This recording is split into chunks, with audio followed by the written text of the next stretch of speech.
Let's see. Okay. All right, it is 5:30. I will call the April meeting of the Board of Education to order. Roll call, please. Leo Thomascar. Here. Carrie Hildebrandt, I am here. Dana Duncan. Here. John Donovan. Here. Kathy McGrath. Here. All right. Seek approval of the agenda. Moved. Second. Motion and a second. All those in favor say aye. Aye. Aye.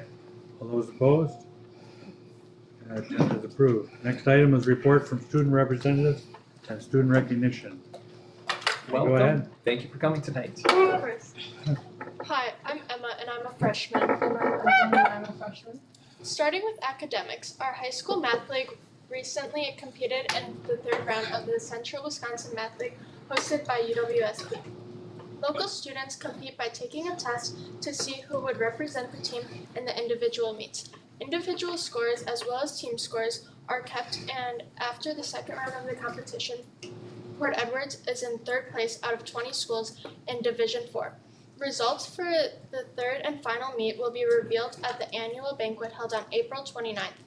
There are 5 students currently in the top 10 after the second meet. Sophomore Carter Doran is in 9th place in the geometry category. Sophomore Griffin Tranel and junior Tony DeMarco are tied for 6th place in the algebra category. And senior Brendan Beck is in 9th place and junior Joey Dobreiner is in 10th place in the advanced math category. Congrats to all of the students who have competed and good luck to them as well as advisors, Mrs. Griffith and Mrs. Martin, as they await results from their final competition. 5th grade band lessons have started and there are 24 new members. Students have been meeting for a half hour once a week to get a head start for 6th grade ensembles next year. We are also excited to welcome Dr. Patrick Lawrence, low brass professor at UWSP, to Port on Monday, April 14th. Dr. Lawrence is coming to work with our state-bound tuba player, senior Horacio Hernandez. Last week, Friday, 5 of our high school art club members traveled to Edgewood College to compete in the Visual Arts Classic State Competition. Senior Olivia Allward took 2nd place in drawing for long-term and on-site.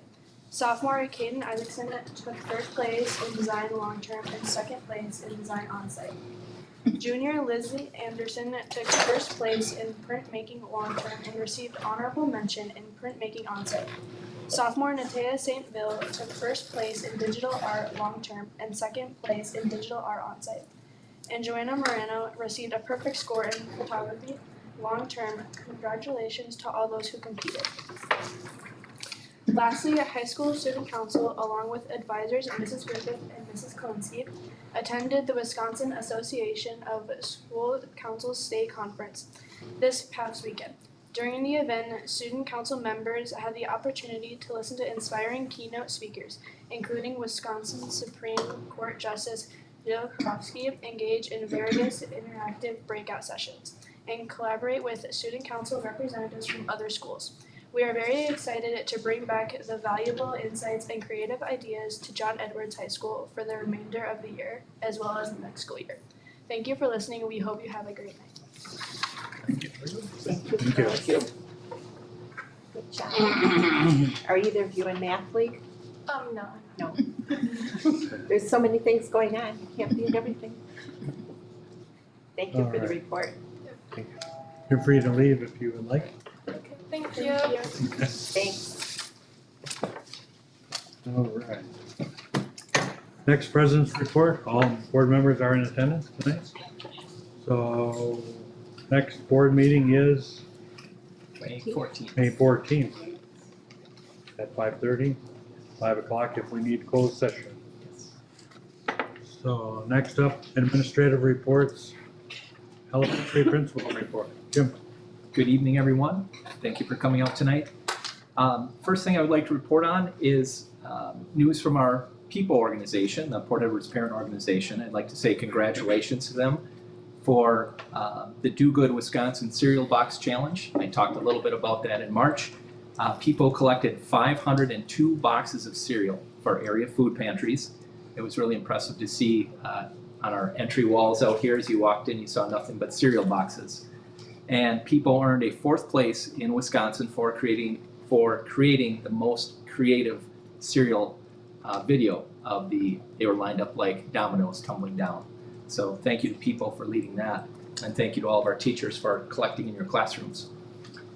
The Wisconsin Forward exam is taking place this week. It's being administered to grades 3 through 5 on Tuesday through Friday. Students are being tested in math, ELA, science, and social studies. And makeup exams are scheduled for April 21st through the 24th. Wisconsin's annual statewide tornado drill is scheduled for tomorrow, April 10th. We'll be holding it here at 1:45 at the elementary, and I think about 1 o'clock or so at the high school.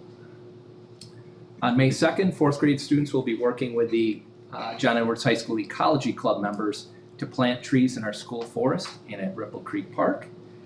And finally, the People organization will be hosting their annual Muffins in the Morning on Friday, May 9th. That starts bright and early at 6:45 here in our cafeteria. All of our board members are welcome to attend. That's Friday, May 9th. Thank you. Thank you. Next up, middle school, high school principal report.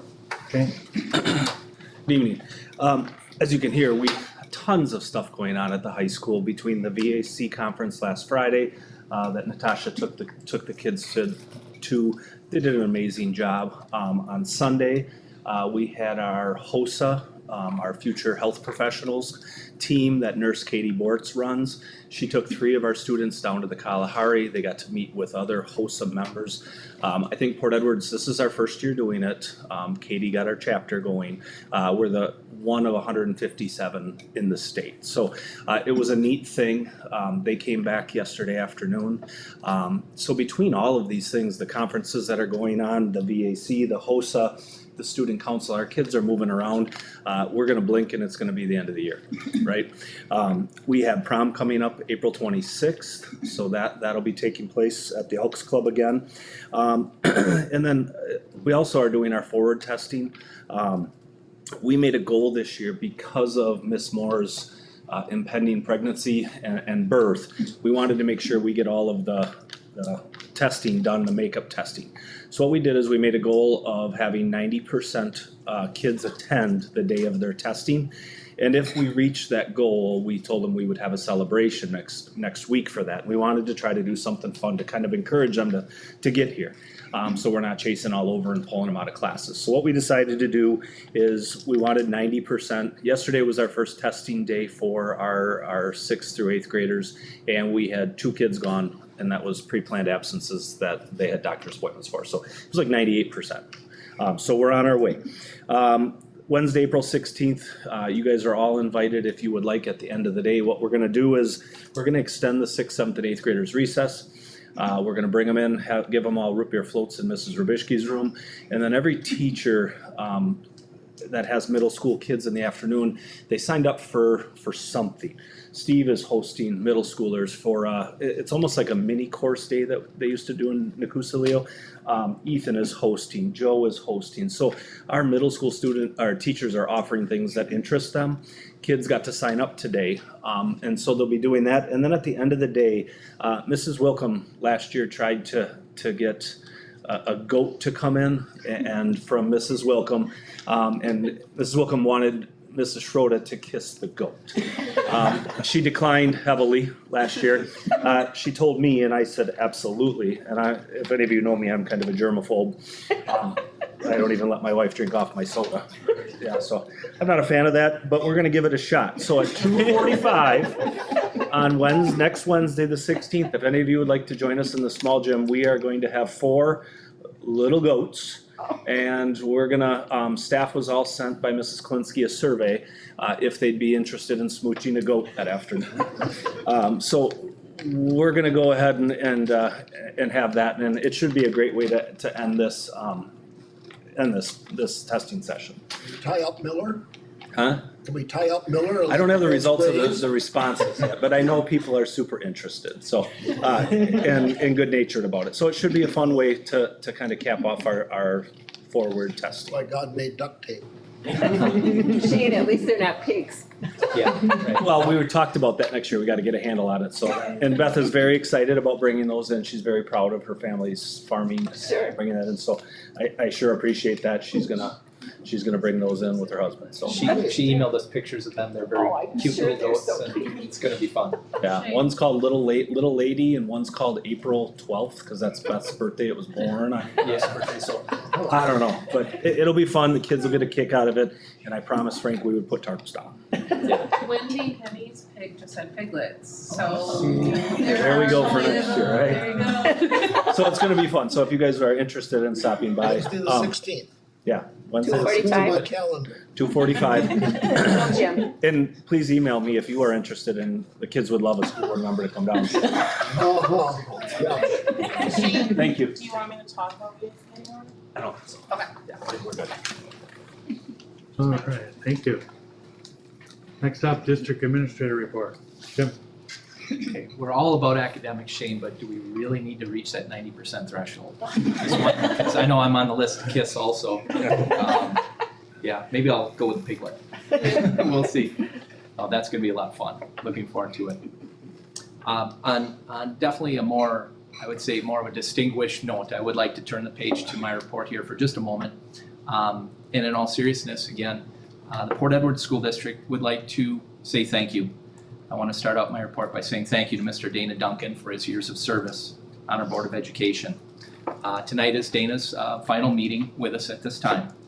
Dana, your input and your votes have always supported the best interests of our students, our teachers, and our families. We would like to thank you for your service and your dedication to Port Edward Schools. Thank you for your time. We appreciate it.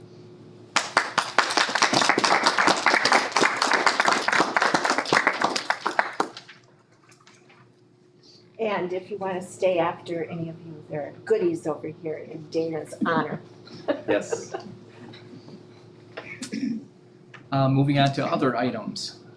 This Friday, March 11th, I'll be going to the UW-Stevens Point Spring Teacher Job Fair held at the Dreyfus Center on campus.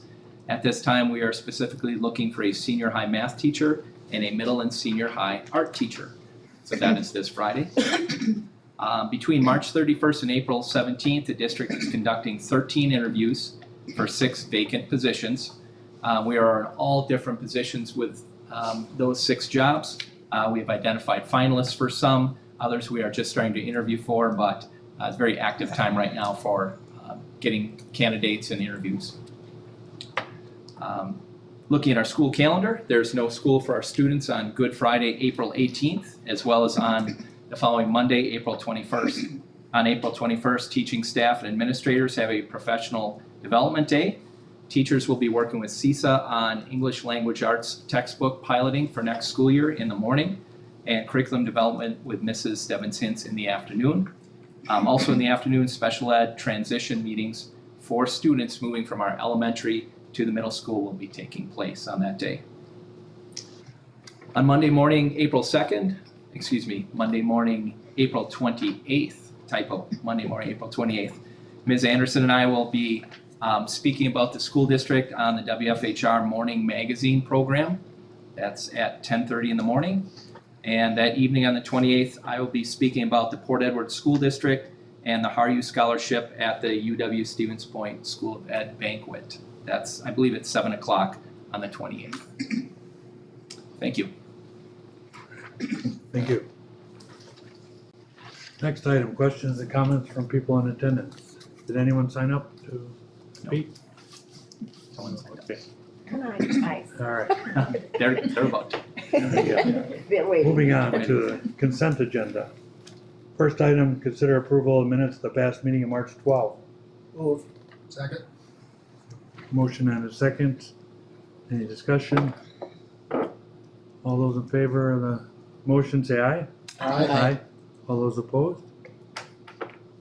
Right, motion approved. Next item, consider approval of financial reports. Do we have any gifts this month? No gifts, okay. So, seek a motion to approve financial. Move. Second. Motion and a second, discussion? All right, roll call for that. Leo. Aye. Carrie, aye. Dana, Aye. John, Aye. Kathy. Aye. Motion is approved. Unfinished business, Neola policy updates, the second reading of the policy 5411 Act 20. The first reading took place at our March meeting. This deals with Act 20 and third grade retention required by law that we have this policy in place. Motion to accept the second reading as presented is requested. So moved. Second. Motion and a second, any other discussion? Hearing none, all those in favor say aye. Aye. Aye. All those opposed say nay. Motion is approved. New business, curriculum committee presentation. Okay. I would like to welcome everyone from our curriculum leadership committee. They are here in attendance tonight. They will be taking turns presenting a slideshow that was developed that explains the curriculum writing process that began at the beginning of last school year, and it will go kind of chronologically from the beginning of last school year until the current time. So with that, I'd like to welcome our curriculum committee, and we will start with our PowerPoint slideshow.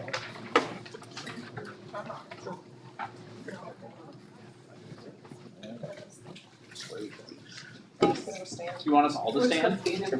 However you're comfortable. Okay. Yeah, however you're I comfortable. can click through the start if you want, and then I'll back off. All right. I believe almost everyone knows our faculty members that are here, but the Curriculum Leadership Committee does consist of Mr. Berno, our tech ed teacher, Mrs. Bogdan, grades 4 and 5, Mrs. Dorhorst, first grade, Mrs. Griffith, who teaches math and science. She had an obligation this evening. Mr. Hintz, middle school social studies, Mr. Jensen, business ed, Mrs. Mensch, our K-12 art teacher, and Mrs. Wilhorn, grade 2. And Mr. Steltenpole and I were the administrators on the committee, and the committee was led by Mrs. Stebbins Hintz.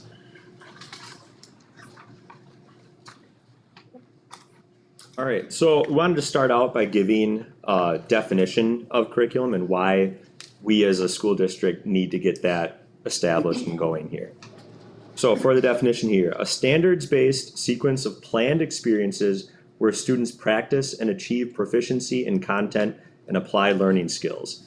Curriculum is the central guide for all educators as to what is essential for teaching and learning, so that every student has access to rigorous academic experiences. Here are the 7 reasons why. Why are we doing this work? The first one is ensures all students have access to essential knowledge, skills, experiences, promoting equity in learning. Bullet point 2, identifies essential, agreed upon learning targets while still providing for individual teacher creativity and flexibility. Bullet point 3, provides guidance for incoming/new teachers. Continues, bullet point 4, provides a scope and sequence for learning, lending continuity from grade level to grade level, as well as across grade levels. Bullet point 5, ensures state standards are taught, leading to success on state and local assessments. Bullet point 6, provides parent and community access to what is being taught. And the last one, it's the law. When all else fails. Right?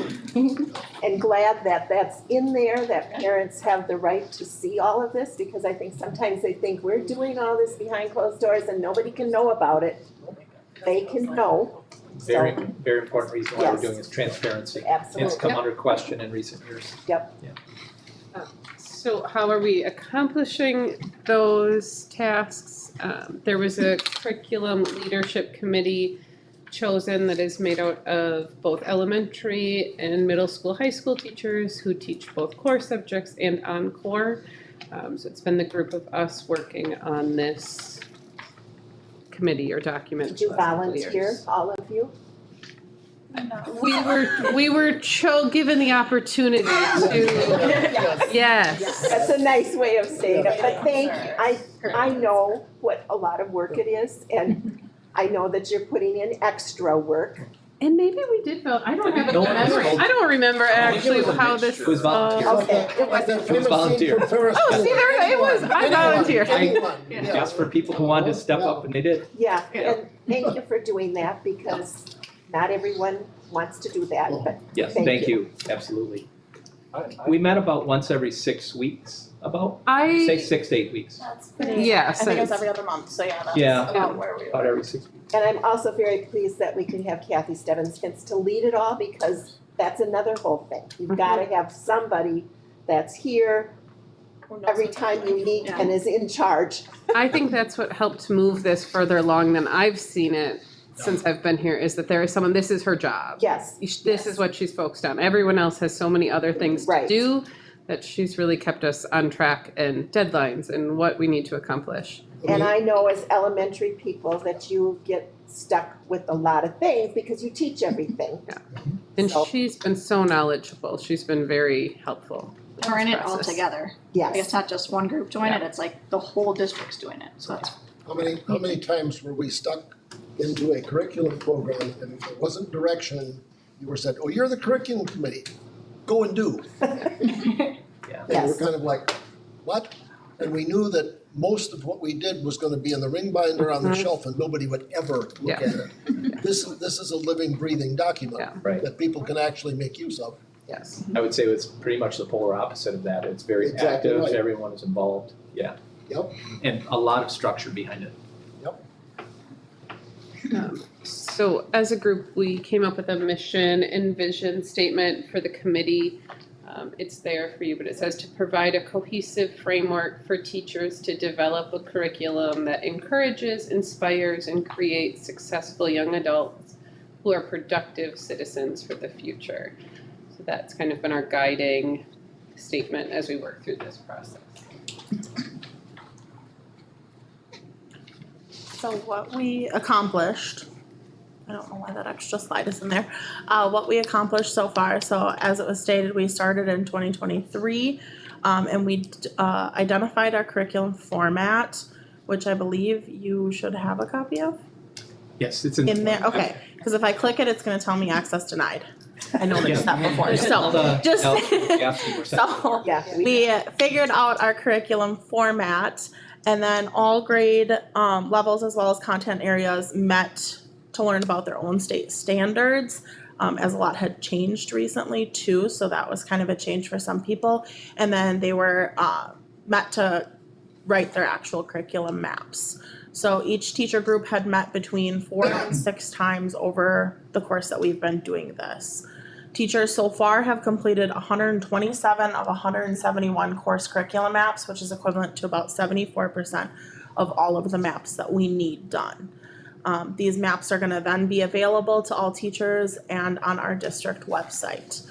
In addition to the maps, we also created a scope and sequence so that we can make sure everything is being covered from the K-12 spectrum, and this will also be available to teachers as well as on the district website too. And then what we accomplished this year, so we created the curriculum development process with the goal that it will be implemented next year. So currently our map says educators are due at the end of this school year, so I think it's like June 30th is when all of ours are supposed to be completed. There are some situations that will take a little bit longer, such as some of the ELA stuff has changed, as well as with the shift of 5th grade from this school to the other school. Knowing how that was kind of situated will change a little bit as well. We presented to our staff and we received feedback on what their questions were. We discussed them and did a Q&A for them that they will receive next staff meeting. And then we are also here obviously presenting to you. So the whole idea of this, just like it was kind of said and like Mr. Thomas Gard said, is that the goal of this was not to just make something that's going to sit on a shelf. We want an active document. We want a document that's easy enough for those 6 new teachers that will be entering our district to be able to take over and not be confused and just be able to take it and write right into it. So this was our main goal of it.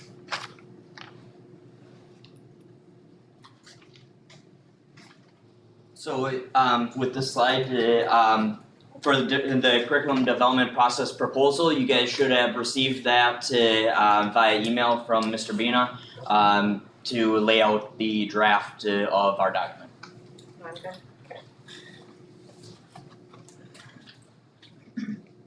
Okay, so for our introduction, the Port Everett School District is dedicated to providing every student curriculum and instruction that encourages, inspires, and creates successful young adults who are productive citizens for the future. To that end, the curriculum that is developed and utilized by teachers must, I went back, how'd I go? Arrows. Oh, I'm horrible with this stuff. This is like second grade. You frightened it. It's to be aligned with standards, promote rigor, include real-world activities, represent best instructional strategies in the discipline, ensure equality across grade levels and courses, and ensure developmentally appropriate instruction. Along with the curriculum must prepare students for success academically, socially, emotionally, and in the workplace, be available for parents and community stakeholders, guide teachers and administrators. So the curriculum maps, they're going to contain the essential questions. So that's the big idea of the units. The standards that are set forth by the district, the concepts and the content that the students should be learning, and then the skills that the students are going to be proving that they learned the content with, and then any assessments that are done along with other materials and resources are going to be listed on that. If you're curious on where this is located, this will be Appendix A of page 9 of the proposed document. That's going to be the full layout of the curriculum map. So if you're curious on what that looks like, that's laid out really nice for you. And like I said, it will be broken down by unit for the curriculum maps. So this isn't a lesson plan. This is a quick synopsis of what are the students learning in each unit of study. That way it's not overbearing. It's easy to understand for all stakeholders. In the scope and sequence document, these are going to be the big ideas from each grade level and or course. So with that, this is so different grades can look at, okay, what did the grade previous to us do? What is the grade after us doing? And align their curriculum with the other groups. And this is also going to be very valuable for parents if they're curious on, okay, what is my student all learning throughout the course of their entire education? It's going to be a very nice, easy, broken out document. So the process here. This is going to be on pages 3 to 5 and on page 7. And I think that's you, Joe. Yep. So I will click, and this might seem a tad bit overwhelming just by looking at this initially, but it takes you through the entire curriculum cycle. So this is essentially an 8-year period that we're looking at for each particular discipline. So if you look at the tasks, there are 4 really essential tasks. And then there are our 4 core content areas that you'll notice and what year we're at specifically in that content area. And then you have your encore content areas at the bottom. So it's including essentially all the content areas for the curriculum cycle and where they're at with regards to the cycle. So technically speaking, every single content area just got through the writing phase because we all wrote curriculum, right? So that we all kind of completed and finished with regards to our curriculum mapping and templates.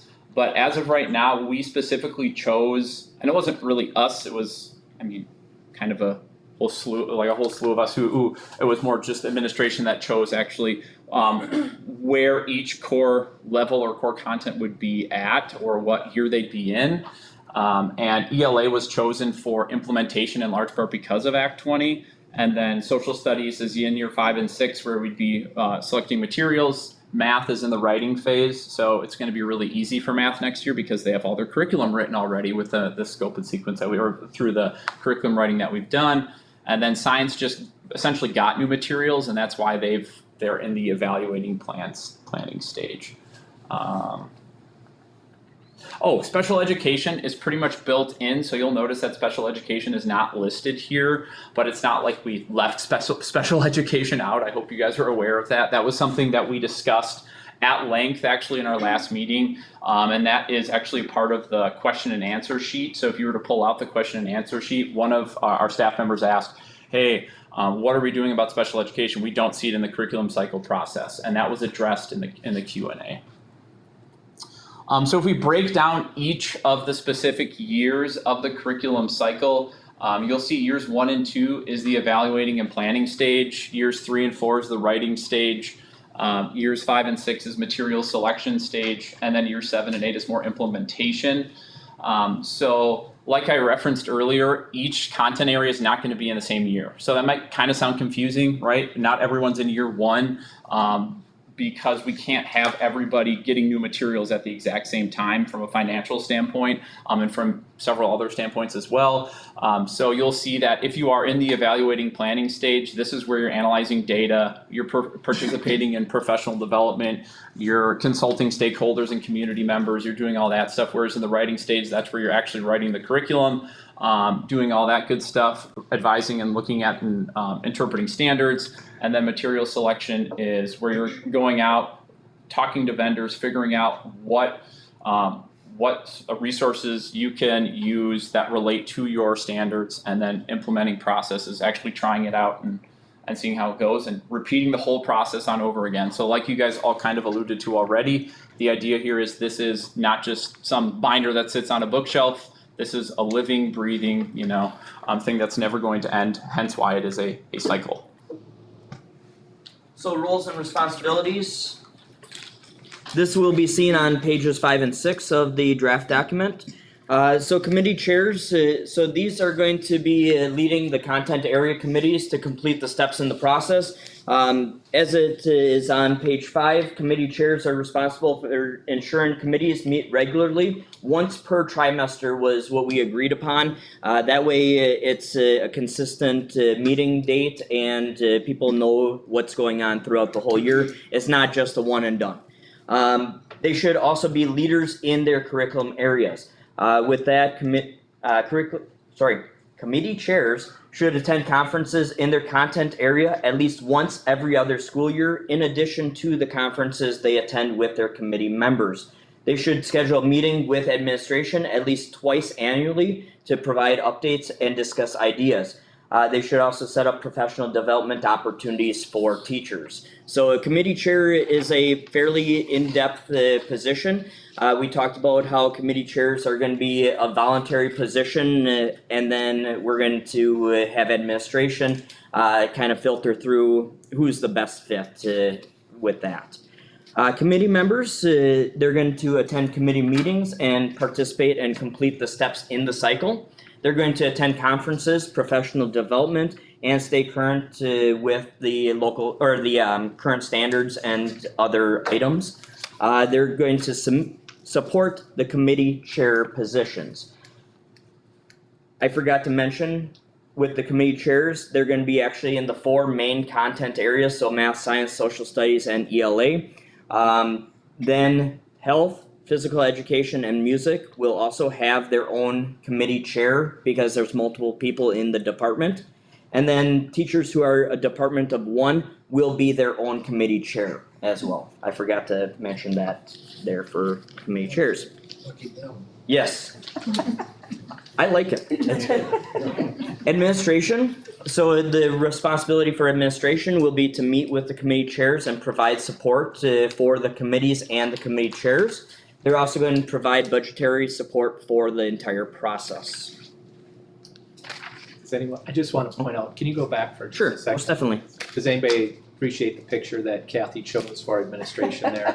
She thought that was pretty fitting of what we do, yeah. Laid back. Laying back, yeah. She did say it had a little too much hair though. I can't argue, Gotcha. can't argue. Can't argue. Okay, so the Curriculum Leadership Committee, that's us. We're going to continue to meet as this process goes on. We're going to oversee the successful implementation of the curriculum process And we're going to troubleshoot problems that may arise and make modifications to the curriculum process as we see fit and needed.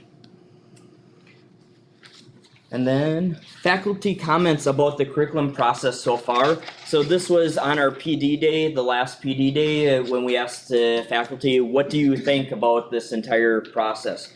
So they said the process has made us relook at and reorganize what we teach, helping us to renew and improve for our students. The process has caused us to better align our content and activities from grade level to grade level and building to building. That was one of the major things that was discussion, was there was almost like a disconnect from one building to another. So they really appreciated that aspect. And the process has also caused us to interact with teachers we normally don't talk to or interact with, and allow us a better understanding of what other grade levels and departments are doing. And the process has provided a roadmap of what to teach for teachers who are new to the district or new to a grade level or to the course. The process has enabled us to visualize an entire year, helping to better plan lessons and activities. And the process has created accountability for what we teach and what students should know and be able to do. Questions or comments? Concerns? No. So what things have been piloted so far with new curriculum? Have you already done some of that? Nothing yet? No. That's next year for you. Okay, next year, Yeah. okay. That would be ELA, right? Would be ELA next year. technical piloting, yes. So I think this really demonstrated how the slideshow and how thorough this process has been, and how, how many guideposts we had along the way. It was very, very structured. It's very structured and it's very active. I feel like almost, a new teacher can come in, they can see the curriculum that is there, they have a guide for the entire year, and it's going to be continuously renewed, which is really nice too. So, this is our leadership here. They've done an amazing job. All kindergarten through 12th grade faculty, we would walk around on those in-service days, and the engagement was fantastic. So this was a great process. I just have to add to the fact that we could create it. Yeah. That makes a huge difference versus just pulling something off the internet. We're all trying to implement it. We get so overwhelmed because there's so much, and then we don't know if we're ever going to do anything. So this gave us the input to be able to make it simplified, but also make it understandable for anybody. And regardless of the curriculum or regardless of the subject matter, it was easy to actually do. One of the things that people who have never worked in education many times don't get Yeah. is that you can have all the administrative support, you can have all the financial support, you can have parental support, hopefully. But when it comes down to it, you're in the class with your kids. And you create the mood, and you create the situation, and if you're coming into a new setting, as we're gonna have a bunch of new staff in the fall, especially for a first year or a relatively inexperienced, classroom teacher, you're all by yourself. And in a lot of instances, you've got, if you're lucky, a compassionate person in the next room who may or may not be teaching your subject or know anything about your kids. And you're basically winging it. And this whole process helps keep that from becoming so overwhelming that you just give up and die. Seriously, this is, what is it, 1 in 5 in the first 5 years? Can't get to the final destination on the map. Exactly. Yes, exactly. 25, 30% of beginning educators don't make it to their first 5-year anniversary. Because of whatever, and that sense of isolation and Or at least frustration is a big part of that. This helps. Good job. Thank you. Thank you. Good job. Because there is compensation tied for the committee chairs and the purchase of curriculum materials, a motion to accept the curriculum plan as presented is requested. Move. Second. Motion and a second, discussion. Hearing none, all those in favor of the motion say aye. Aye. All those opposed? The motion is approved. All right. Moving on to number 10 under new business, receive election results. We will be having a new board member starting at our May 14th Board of Education meeting. Move approval. We just have to receive it or do we have to approve it? Do we approve or not? It says reception, so I don't believe that there is. Okay. No. Then I'll withdraw my motion. Okay. All right, moving on, designate board representative to CISA 5 Annual Representative Convention. Nominate John. Oh, you twisted my arm again? Second? Yeah, I'll do. Do you wanna go, Chuck? Yeah, I'll do, We always send you. I'll do it again. Where's it at? Portage. Portage, yeah. Is it always at Portage? I know it's there most of the time. One time it was in Rapids, but maybe that's during the That was pandemic. COVID. It's at the Yeah. CISA office usually. Yeah, it's CISA 5. Yeah. Okay. With that done, consider approval of co-curricular contracts. So moved. Do them all together. Jeffrey Heckendorf, Taylor Reinecke, and Katie Schaefer. So moved. Second. Motion and a second. Any more discussion? All those in favor say aye. Aye. All those opposed? Motion carried. First reading of Neola policy updates. These two readings, they have to do with recent Title IX actions that come from the federal level. First reading has to do with rescinding policy 2264 and removing the sunset date of August 1st of 2024 from policy 2266, which again, both are related to Title IX and are ever-changing actions at the federal level. First reading. Any questions on that? All right, we'll visit that again next month for the second reading and approval. Next item, consider approval of 25-26 Wisconsin School Nutrition Purchasing Cooperative. Motion to approve this is requested. This allows us more buying power in our school foods program. Move. Second. Motion and a second. All those in favor, say aye. Aye. All those opposed? Okay, motion carries. Next item is opportunity for individual board member comment. I will go first tonight, and I would just like to thank Dana for his many years of service to this district and to the village, and we will miss you, and good luck on your future endeavors. Thank you for your service. Well done. Just so proud of our school and our students, and when I saw all the kids that went with Natasha to the visual arts state competition, I'm like, wow, they did really well. So it's the clinical students that we have from UWSP. I'm really happy to get them back in the school and let everybody see what a great school district we have. And then all the solo ensemble people and the trap shooting people and the math league. I mean, we have so many things for everyone to do, which for a small school, I think we do really, really well. And not everyone can be an athlete, but we have a lot of good things for the athletes too. So I'm just really proud of all the extra things that we can offer and for all the extra things that our staff does to make sure that we have those things. So thank you. Neil. Parrot what John said. I know Dana doesn't want a prolonged tribute, so for me, that's a burden, but I'll struggle. Your service to the community and to the school district has been exemplary. If more people in small and large communities would do a particle of what you have done for this community in the last 20 years, the world would be a much better place. Thank you.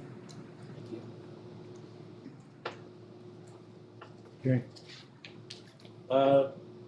Always love to see the kids come in here and give us those great updates and hear all those great competition scores from Math League and the Art Club with the DAC. I mean, just every month we come in here and we're taking, you know, firsts and seconds and forensics or I forget. I should have a list off the time, but it's great always to see those students come in, and they may not realize some of that stuff right now, but everything that they're doing and accomplishing just makes it much easier as they get further along in life, and that's some really good things to see all the time. So, and that was an excellent presentation, by the way. That was much better than me just reading it. So, thank you guys for putting that all together. It takes a lot of stuff. Lastly, just a quick thanks to Dana for sitting next to me for. Dana. Well, I want to thank everyone for the kind words today. I want to thank also those who voted for me in the last election. I fell short. It's the way it is. Most meetings, when it comes time for the opportunity to speak, I don't say much because I'm a firm believer that if you really want your words to matter at particular moments, you don't talk when you don't need to. And so I apologize in advance for this, but I've got a few things I want to say because it's maybe the last opportunity I have in a public setting as an elected official to say things. So I'm making a recording of this on my tablet because one of the things I'm going to be doing is I have a Substack account and I put my own information account, so I'll probably publish this myself. But I've spent my life trying to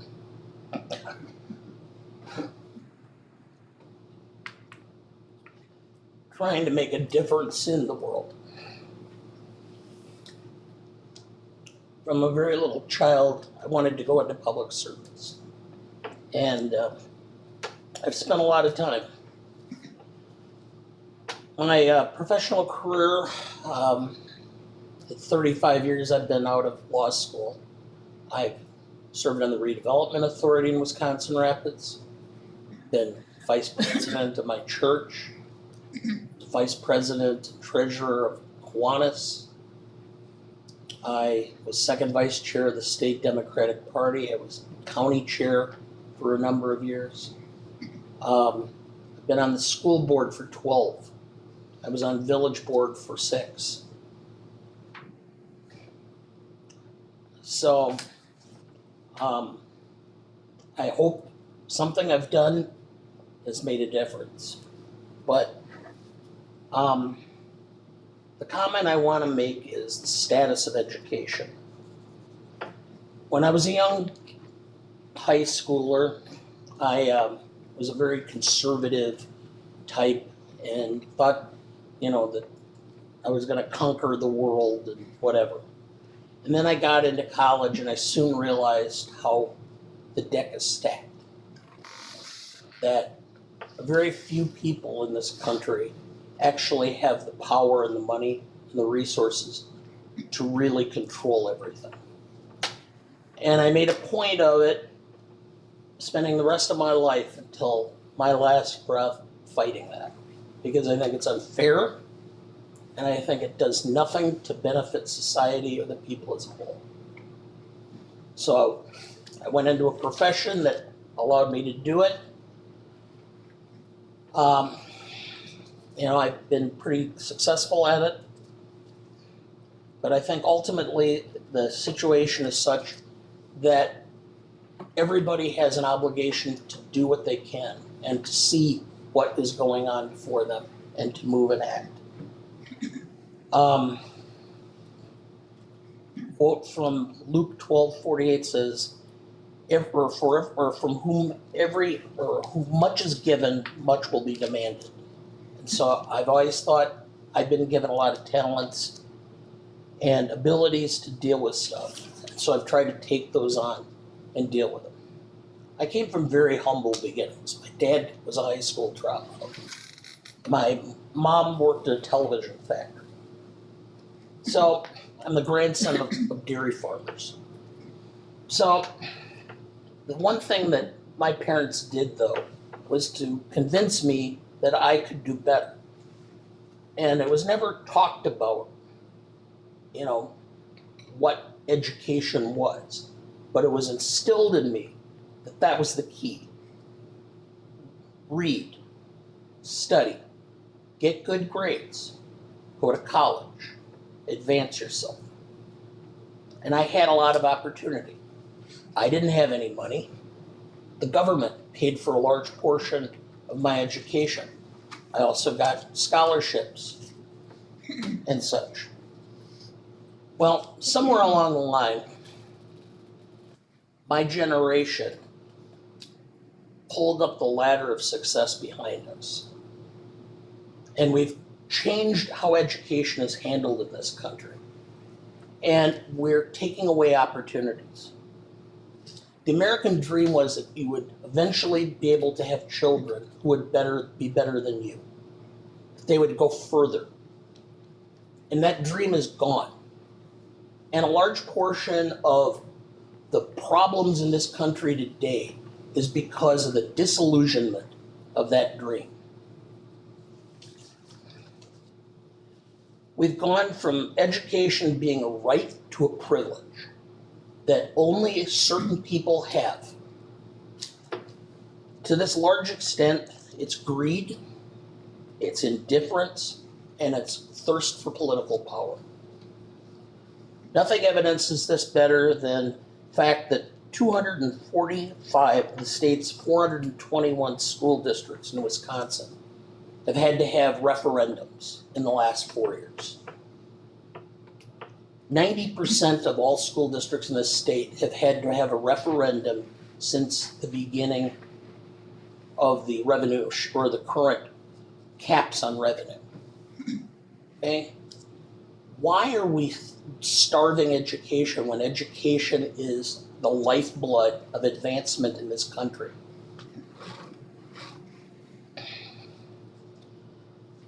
We have school vouchers sucking money right and left from public education. And why? Because there's a certain group of people who want control of education for two reasons: their own political power and to destroy any influence teachers have, especially any teachers' unions. We have, every day I see greed and ambition destroying this country. We lost the ability to have empathy, compassion, and understanding for our fellow man. These words have now almost been rendered to a dictionary instead of application. And I see things going on today that I cannot believe are happening in my country. And it makes me ill. We need to rebuild the American dream. I'm looking out at all these teachers who have spent all this time putting in a curriculum and doing all this work. I remember, do you feel honored? Do you feel every day that people value what you're doing? That's the way it should be. That's the way it was. I remember thinking my teachers were almost gods. Now we criticize everything that's being said and done. And it has nothing to do with the day-to-day people. It's the steady drumbeat that we're being fed. And I'm tired of it. It can start here. We can start it in Wisconsin. We can talk to our legislatures. We can vote out those who disagree with us. We've got a revenue. We've got how many billions of dollars sitting in the state that could be dispensed to education. We could recreate this system. We could pay teachers or compensation that would make it make them have a decent wage, make it enticing for young people to go back into the profession. Back to the days when we did an interview and we'd have 5, 6, 7 people applying for a job because they really wanted to be in the system and do it. And until we can get back to this thought, I don't see how things are gonna change. So we need to be spending our money on public education, on the universities, on the technical schools.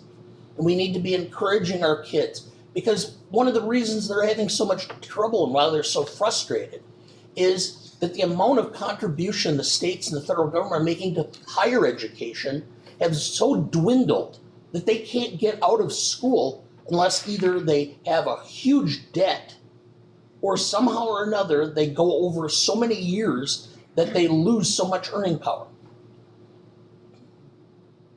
The state and federal government provided me with an education. I think after looking at my tax returns, I was a pretty good investment. Why are we not doing that now? As for me, like I said, this is probably the last chance I'll be an elected official. I got other things I want to do. But that doesn't mean I'm gonna necessarily give up the fight or I'm gonna go away quietly. I'll just find other things that I want to do. I happened to see a piece or a video of Jeff Goldblum on the Colbert Report, quoting George Bernard Shaw, and I found it. And I have a copy of it here that I'm going to hang in my home office, and I have a copy that I have it hanging in my office. And I heard it and I thought, well, I'm entering the last quarter of my life. I'm 61, and so how do I want to spend the next 20 plus years? I'm just going to read it. This is the true joy in life. The being used for a purpose recognized by yourself as a mighty one. The being a force of nature instead of a feverish, selfish little clot of ailments, grievances, complaining that the world will not devote itself to make you happy. I am of the opinion that my life belongs to the whole community. And as long as I live, it is my privilege to do so for whomever I can. I want to be thoroughly used up when I die. For the harder I work, the more I live. I rejoice in life for my own sake. Life is no brief candle for me. It is a sort of splendid torch that I have got a hold of for the moment. And I want to make it burn as brightly as possible before handing it off to future generations. And so with that, I'll take my torch and go home. Thank you.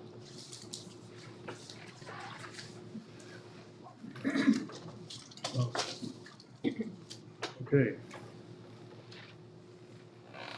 Next item is establish future board meetings, Wednesday, May 14th. And June, what do we have for June? The 11th? 11th is all right? June 11th is scheduled, okay. All right, so we'll call for adjournment. So moved. Second. All in favor of adjournment, say aye. Aye. State retreats. We are adjourned. Thank you, Kathy and Sue, for providing treats tonight. Thank you. Yeah,